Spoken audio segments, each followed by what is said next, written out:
Bienvenue sur ma chaîne YouTube. Pensez à mettre un pouce en l'air si vous aimez la vidéo. Et si vous êtes nouveau sur la chaîne, pensez à vous abonner et surtout, activez les notifications pour être averti dès qu'une nouvelle vidéo est mise sur la chaîne.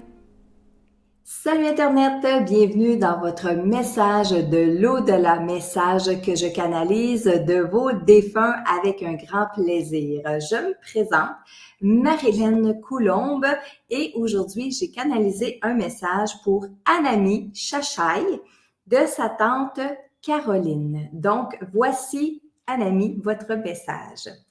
Ma beauté, que c'est donc bon de te parler. Oui, tout s'est fait en douceur. Je vais bien maintenant. Tu dois te concentrer sur toi. C'est pénible des fois la vie, mais ça vaut la peine. Je sais que tu me parles. Je t'entends. En effet, tu te poses beaucoup de questions sur la mort. N'aie pas peur, c'est naturel. J'ai revu ma famille, bien sûr. Oui, les animaux aussi, rire. Dès que je le peux, je te donne de l'énergie pour t'aider dans tes guérisons. J'aimerais que tu arrêtes de culpabiliser. Ce n'est pas bon pour toi, pour tes couleurs. Oui, j'ai des regrets. J'ai compris trop tard ce que c'était la vraie vie, rire. Je m'ennuie des miens, de ma famille, de toi aussi, rire. Tu es chanceuse, tu n'es pas seule. J'aimerais t'embrasser et te serrer dans mes bras. Merci pour le beau mot. Je l'ai entendu. Il m'a fait du bien. Ne te sous-estime pas, tu es quelqu'un de merveilleux. Laisse-toi guider par ton ange gardien. Sois prudente et je t'aime. Donc voilà, Anami, message de votre tante Caroline. Et je dois vous dire, Anami, ou je dois te dire que lorsque j'ai canalisé ta tante Caroline, elle s'adressait à toi comme si tu étais une grande personne. Alors, je ne sais pas si tu es effectivement une grande personne ou si tu es plus jeune. Alors, je vais te parler comme si tu étais une grande personne. Puis oui, ça peut faire sourire, mais il y a des fois où on n'a pas, il nous manque certains éléments pour dire, OK, je parle vraiment à une personne qui est dans ce groupe d'âge-là. Alors, permets-moi, Anami, de te parler comme si tu étais une grande personne. Donc, elle dit que c'est tellement bon de te parler, elle est contente, elle est lumineuse, elle est en lumière, elle va bien. Et oui, elle est heureuse de te parler, elle est heureuse de te transmettre ce message-là. Ce qu'elle me fait sentir aussi, c'est qu'elle est fière et qu'elle apprécie le temps que tu prends pour penser à elle. Même si tu as de la peine, même s'il y a des journées que tu trouves ça plus difficile, elle se sent près de toi. Puis, tu vois, je l'entends dire, ça l'honore quand tu penses à elle, quand tu te mets dans tous ces états-là d'émotion par rapport à elle. Elle te dit d'emblée, tu dois te concentrer sur toi. Elle voit aussi ou elle ressent que parfois tu es comme éparpillé, que tu es comme un peu une girouette. Tu pars d'un côté, tu pars de l'autre, peut-être que tu sais pas, peut-être que tu es dans un changement dans ta vie, peut-être que tu es à la croisée des chemins. Alors, elle te dit que tu dois te concentrer sur toi. Et elle te dit aussi que si tu as peur de la mort, si tu as des questions par rapport à ça, bien justement, elle veut te dire que c'est un passage obligé, que c'est naturel.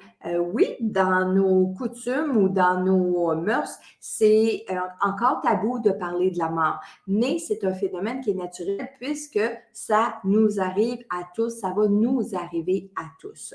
Donc, elle te dit de ne pas avoir peur, que c'est un phénomène qui est naturel.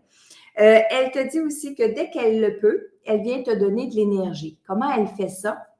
Eh bien, elle va rentrer dans tes corps d'énergie, elle va rentrer dans ton aura et elle va, par télépathie, t'envoyer de l'énergie. Un peu comme certains guérisseurs, certains intervenants énergétiques vont travailler avec le Reiki. Ils vont émettre de l'énergie, ils vont envoyer de l'énergie. Hein?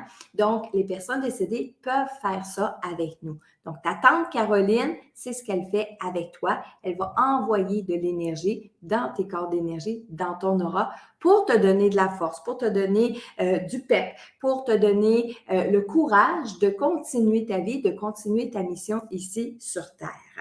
Elle dit aussi qu'elle a retrouvé sa famille, mais des animaux aussi. Et là, je ne sais pas si c'est ses animaux à elle ou aussi tes animaux à toi, mais elle a retrouvé des animaux de l'autre côté. Elle dit aussi d'arrêter de te culpabiliser. Donc, s'il y a des choses que tu fais dans la vie puis que tu es porté à être dur envers toi-même, que tu es porté à culpabiliser rapidement, eh bien, ta tante Caroline voudrait que tu modifies ça, que tu changes ça. Pourquoi? Parce qu'elle le voit dans tes couleurs. Quand on culpabilise, la couleur de notre aura change et c'est ça que ta tante, elle voudrait donc que tu cesses de faire parce que en voyant tes couleurs changer, elle le sait que tu n'es pas bien, elle sait que tu es malheureuse, elle sait que tu as de la peine. OK? Elle dit aussi merci pour le bon mot, je l'ai entendu, il m'a fait du bien. Encore là, j'avais comme un doute au niveau de ma perception. Est-ce que c'est vraiment un mot que tu as écrit? Est-ce que c'est un dessin que tu as fait? Est-ce que c'est une photo que tu lui as donnée, mis dans son cercueil ou lors de la cérémonie ou peu importe? Mais ce moment-là, là, ce que tu as fait pour elle, l'intention, merci, l'intention que tu as eue pour elle lorsque tu as posé cette action-là, eh bien, elle l'a entendu puis elle est contente. Et non seulement ça, mais moi, Marilyn, je vais te dire que d'avoir fait ça, tu lui as donné un coup de pouce, tu lui as donné comme des ailes pour qu'elle puisse continuer d'évoluer de l'autre côté, d'avancer dans sa lumière. À la toute fin, elle te dit de te laisser guider par ton ange gardien parce que oui, même si tu parles beaucoup avec ta tante Caroline, que tu peux lui demander des choses, elle peut te donner de l'énergie, mais elle ne peut pas faire arriver les choses pour toi. Elle ne peut pas te donner des réponses face aux décisions que tu dois prendre. Ça, c'est la place de ton ange gardien. Alors, c'est pour ça qu'elle te dit, laisse-toi guider par ton ange gardien. Donc, premier message aujourd'hui qui était pour Anami Chachai de sa tante Caroline. Et je me permets de vous faire une petite parenthèse et de vous dire, vous qui écoutez la vidéo en ce moment, si le message vous a interpellé, ça l'a résonné dans votre intérieur, dans vos énergies, vous avez eu des frissons, il y a des émotions qui sont remontées, eh bien, dites-vous qu'il est possible qu'actuellement, il y ait un défunt qui soit près de vous. Ça peut être votre papa, votre maman, votre frère, votre sœur, peut-être votre tante aussi, et qui est en train de vous dire, écoute, ces paroles-là, c'est aussi ce que j'aimerais te dire. Puis ça, je pourrais faire une référence, c'est comme quand on écoute une chanson, puis les paroles qu'on entend, ça nous fait penser à quelqu'un qui est décédé. On a comme l'impression qu'il nous parle à travers les paroles de cette chanson-là. Eh bien, ça peut être aussi les défunts qui parlent à travers les messages que je vous donne comme ça ici sur ma chaîne YouTube. D'ailleurs, il y en a plusieurs messages jusqu'à aujourd'hui. Gênez-vous pas pour aller choisir. J'aime pas dire au hasard parce que je crois pas au hasard, mais allez sur la liste et prenez un message, n'importe lequel. Prenez un message et écoutez-le parce que c'est peut-être un défunt qui, comme je vous le dis, passe à travers les paroles pour vous parler. Alors maintenant que le premier message est fait, je vais aller dans un deuxième temps, ouvrir mon canal, ouvrir mes antennes pour voir s'il y a un défunt, un guide, un être de lumière, un ange gardien qui voudrait s'exprimer à travers moi et vous transmettre le message aujourd'hui. Léon. OK, est-ce que c'est pour Léon ou c'est Léon? C'est Léon qui parle. OK, c'est Léon qui parle. Donc, un message de Léon. Léon est en train de dire que même si le temps n'existe pas, le temps est long. Il dit qu'il est un peu dans la brume, qu'il est un peu... Il voyage. Il dit qu'il voyage entre deux. Il parle de la planète, en voulant dire le plan terrestre, et l'endroit qu'il est en train d'apprivoiser. Il dit que c'est pas toujours facile puis qu'on devrait avoir une pensée pour ces personnes-là qui partent trop vite. Léon est quelqu'un qui est parti trop vite, trop rapidement. Il dit que c'était une tragédie, un accident, que ça n'avait pas d'affaire à arriver, mais que c'est arrivé pareil. Il dit qu'on essaie de lui faire comprendre qu'il était rendu là dans sa vie, mais il rit. Il dit qu'il n'est pas prêt à tout savoir puis tout entendre trop. Il a hâte de retrouver cette femme-là de l'autre côté, qui je présume est probablement sa mère, mais ça c'est moi qui présume là, OK?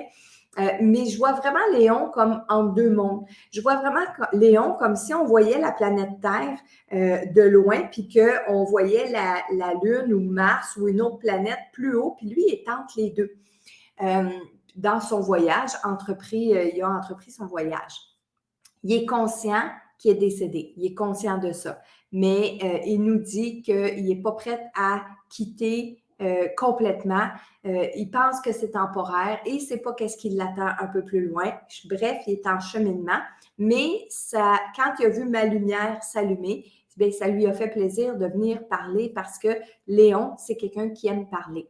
Il était très connu. Il est très connu. Il était très connu. Il habite en campagne, qui dit. Il habite en campagne où est-ce que l'église est sur le bord du fleuve et sa maison est toujours là. Il dit qu'il y a du nouveau monde qui reste dedans.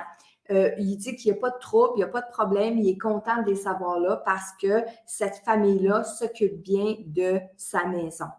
Il dit, ma famille à moi, oui, je les vois, je les visite de temps en temps, mais je t'ai rendu vieux, je t'ai rendu pas mal tout seul dans mon coin. Je suis pas sûre que je manque à grand monde, mais je fais mes affaires, puis c'est comme ça que je sais que je vais continuer d'avancer. Si je vous parle en ce moment, c'est juste parce que j'ai envie de placoter. Puis si ce que je peux dire peut en éclairer certains, que c'est pas toujours facile l'ascension dans la lumière, eh bien, j'aurais fait ma part. Tu peux leur dire, toi, que c'est pas toujours de même. Moi, c'est parce que je l'ai choisi. Je suis pas inquiète, je suis pas perdue. Je sais très bien où ce que je m'en vais. C'est juste que j'aime bien prendre mon temps. C'est ça qui est ça. C'est ce que j'avais à dire aujourd'hui. Merci de m'avoir écouté. Alors, voilà, message de Léon. Et je me permets maintenant de rajouter des petites informations dessus parce que je sais que vous écoutez ces messages-là très attentivement et que ça suscite parfois des réactions. D'ailleurs, vous êtes invité à écrire votre perception, vos réactions dans les commentaires sous la vidéo. Moi, ça me fait toujours plaisir d'aller vous lire. Mais oui, ça suscite des réactions parfois, des questions. Les gens vont dire, oui, mais comment ça se fait? C'est pas beau la mort, c'est pas supposé être le paradis, on n'est pas supposé arriver où est-ce que tout le monde va bien, on n'est pas accueilli. Et j'ai envie de vous dire, oui, dans 99% des cas, mais il arrive que certaines âmes, certains défunts aient plus de difficultés à avancer de l'autre côté et ça, c'est à cause des croyances, à cause à cause des croyances, à cause des blocages, à cause des expériences, de la façon dont on est décédé. Et d'ailleurs, je suis en train de vous expliquer ça et vous avez, je vais vous le mettre tout de suite ici, vous avez une formation, un beau webinaire où je vous explique justement les 3 clés pour apprendre à mieux interpréter les messages, mieux comprendre justement pourquoi une personne comme Léon a de la difficulté à avancer. C'est son choix à lui. C'est son choix à lui s'il veut rester dans moi ce que j'appelle l'entre-deux mondes, qui est un monde un peu de confusion, un monde où on ne sait pas trop où on s'en va, même si Léon dit qu'il n'est pas perdu, qu'il sait exactement qu'il est décédé et où il s'en va, mais il ne veut pas cheminer. C'est son choix. Et oui, les défunts peuvent encore avoir ce choix-là. Alors, c'est pour ça que, oui, ça suscite des questions. C'est pour ça aussi qu'on communique avec les défunts, que ce n'est pas systématique tous les chemins que les défunts vont prendre. On ne s'en va pas tous dans le même endroit parce que ça dépend toujours de notre éducation, de nos croyances, de ce qu'on a appris dans la vie, des échanges qu'on fait avec les gens autour de nous, si on a perçu des signes, etc. Alors, c'était pour le deuxième message aujourd'hui. Et encore une fois, eh bien, je vous invite à aller voir le webinaire gratuit pour mieux comprendre la communication avec les défunts. Et je veux vous dire que même si vous pensez que vous n'avez pas de capacité de don, tout le monde peut développer des capacités pour mieux comprendre les défunts autour d'eux. Alors là-dessus, je vous souhaite une bonne journée ou une bonne soirée et on se voit bientôt pour un autre message inspirant de vos défunts.